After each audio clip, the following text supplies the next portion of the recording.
Thank you very much. Next, for 2 minutes, Mr. Stadler. Herr Präsident, meine sehr verehrten Kollegen. President, ladies and gentlemen,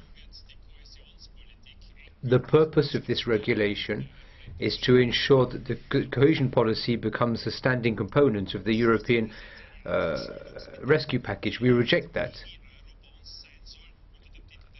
This is like some kind of European mini-bond under the heading cohesion policy.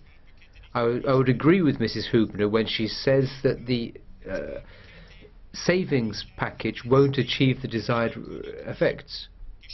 However, clearly in countries such as Greece, the savings package has not only undermined the policy, the economy is actually destroyed in many cases.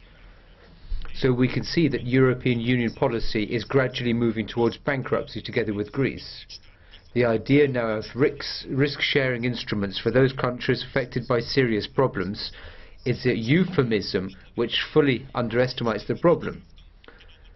Difficulties are something which all countries are facing, all those countries which have accepted shared responsibility. What we're talking about here is countries which are on the brink of state bankruptcy. Mini-instruments of this type simply aren't designed to save countries in bankruptcy, and if we think so, we're making ourselves ridiculous. Greece simply cannot be saved, and anything we do is little more than a placebo.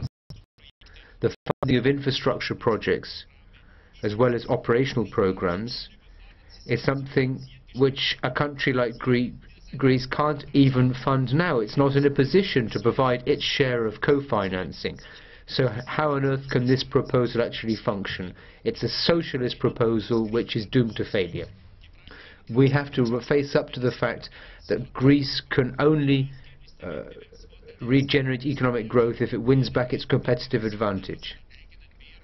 And the only way of doing this would be to reinstate its own currency, which will allow it to regain competitively, thereby injecting competitiveness into the economy. This is just what we failed to do, which once again underlines how wrong this policy is. Thank you very much. Next, Mr. Matula for 1.5 minutes. Economică și financiară persistentă peste tot. The economic and financial crisis is persisting throughout the whole of the EU, and it's affecting the macroeconomic stability of many states, as well as their access